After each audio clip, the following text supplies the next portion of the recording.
अगर आप technology sector के म्यूचुअल फंड में इन्वेस्ट करना चाहते हो तो आईसीआईसीआई प्रूडेंशियल टेक्नोलॉजी फंड आपके लिए एक बेहतर ऑप्शन है। इसमें इन्वेस्ट करने से पहले कुछ बातें का आपको ख्याल रखना होगा, तो चलिए उन बातों को अभी हम डिस्कस करने वाले हैं। तो यहां पर हमने आईसीआईसीआई प्रूडेंशियल टेक्नोलॉजी का डायरेक्ट प्लान ग्रोथ को लिया है, जिसका फंड साइज है 9,356 करोड़, जो कि इस सेक्टर के मुकाबले में देखा जाए तो एक ह्यूज फंड साइज बन जाती है।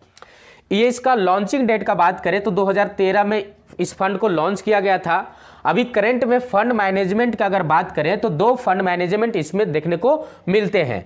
पहला आपका प्रियंका खेंडवाल जो 2017 से काम कर रहे हैं, दूसरा है वैभव दूसड़ जो 2020 से काम कर रहे हैं। काफ़ी कंसिस्टेंसी बना करके ये लोग काम कर रहे हैं। बाकी इसका जो रिस्क फैक्टर को देखें हम, तो रिस्क फैक्टर इसमें हाई देखने को मिलता है। टेक्नोलॉजी वाले जितने भी म्यूचुअल फंड है उसमें रिस्क फैक्टर आपको हाई देखने को मिलेगा। तो इस फंड में निवेश करने से पहले आप अपना रिस्क फैक्टर देख लें कि कितना आप रिस्क ले सकते हैं। सेक्टरल थीमेटिक कैटेगरी में ये फंड आती है, किसी एक सेक्टर को ये एलोकेशन करता है। बाकी यहां पर देख रहे हैं इसका सेक्टर एलोकेशन की बात करें हम, तो इसमें टेक्नोलॉजी में आपको ज्यादा पैसा निवेश करके ये रखा है। 80% से भी ज्यादा अपना पैसा लगा कर रखा है टेक्नोलॉजी वाले सेक्टर में।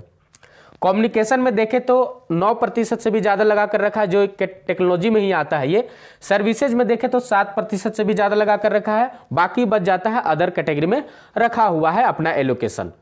ये अपना इक्विटी फंड में पैसा ज़्यादा का ज़्यादा इन्वेस्ट करता है, इसलिए इक्विटी फंड भी इसे कहते हैं। अगर हम इसका स्टैंडर्ड डेविएशन का बात करें तो 23.91 का स्टैंडर्ड डेविएशन अभी चल रहा है। काफ़ी वोलेटाइल है ये फंड, यानी नीचे ऊपर बहुत ही जा रहा है। 19.44 का कैटेगरी, इस कैटेगरी में आपको देखने को मिलेगा स्टैंडर्ड डेविएशन, लेकिन इसका स्टैंडर्ड डेविएशन देख रहे हैं कि इस तरह से ज़्यादा है। शार्प रेशियो देखा जाए तो इसमें 1.22 का आपको शार्प रेशियो देखने को मिलेगा, लेकिन यही कैटेगरी में देखा जाए, इसी कैटेगरी में तो आपको 0.6 का आपको शार्प रेशियो देखने को मिल जाएगा। टर्नओवर 86% का इसका रहा है, लेकिन इसी कैटेगरी में आप जाएंगे तो आपको 102 का प्रतिशत का टर्नओवर आपको देखने को मिलेगा। बीटा वैल्यू आप देख सकते हैं कि इसका बीटा वैल्यू जो है 0.97 का बीटा वैल्यू आपको दिख रहा है। किसी भी म्यूचुअल फंड का अगर 1% से ज़्यादा अगर बीटा वैल्यू होता है, इंडेक्स फंड से काफ़ी वोलेटाइल माना जाता है और अच्छा फंड माना जाता है। यानी रिस्क तो आपको रहेगा उस फंड में, लेकिन रिटर्न भी आपको ज़्यादा देगा अपने बेंचमार्क से, यानी इंडेक्स फंड से ज़्यादा देखने को मिलेगा रिटर्न। तो देख रहे हैं आप इसका बीटा वैल्यू जो है 0.97 आपको देख रहा है, यानी 1 से भी बीटा वैल्यू इसका कम है। अल्फा वैल्यू देखा जाए तो इसका 6.91 है, यानी अल्फा वैल्यू वो वैल्यू होता है जो लोगों को एक्सपेक्टेशन से ज़्यादा रिटर्न देखने को मिलता है, उसे अल्फा वैल्यू कहते हैं। यहां पर देख रहे हैं कि अल्फा वैल्यू 6.91 है, यानी कि इतना ज़्यादा इसने रिटर्न बना करके दिया है, लोगों को एक्सपेक्टेशन से ज़्यादा इसने रिटर्न बनाकर दिया है। तो अगर आप इसका होल्डिंग देखा जाए कि होल्डिंग कितने कंपनियों में है, तो आप देख रहे हैं कि इन्फोसिस 44 कंपनियों में इसका होल्डिंग है। इन्फोसिस में ज़्यादा करके ये अपना होल्डिंग बना कर रखा है, 34.33% का इसका होल्डिंग है। टाटा कंसल्टेंसी में आप देखा जाए TCS में 17.66% का होल्डिंग है। HCL में आपको 10% से भी ज़्यादा है, भारतीय एयरटेल में 7% से भी ज़्यादा है, विप्रो में 4% से भी ज़्यादा है। अच्छा, ये फॉरेन कंपनियों में अभी अपना इन्वेस्टमेंट लगा कर रखा हुआ है। बाकी यहाँ पर इसका अगर हम करेंट NAV का बात करें तो करेंट NAV 143 रुपया 58 पैसा चल रहा है, यानी एक यूनिट का दाम आपको 143 रुपया 58 पैसा देखने को मिल रहा है। मिनिमम SIP आप 100 रुपया से स्टार्टिंग कर सकते हैं, यानी आप अगर मंथली SIP करना चाहते हैं इस फंड में तो 100 रुपया से स्टार्टिंग कर सकते हैं। एक्सपेंस रेशियो देखा जाए तो 0.89% है, जो कि इसी कैटेगरी का अगर टाटा का आप फंड लेते हैं तो उसमें एक्सपेंस रेशियो कम देखने को मिलेगा।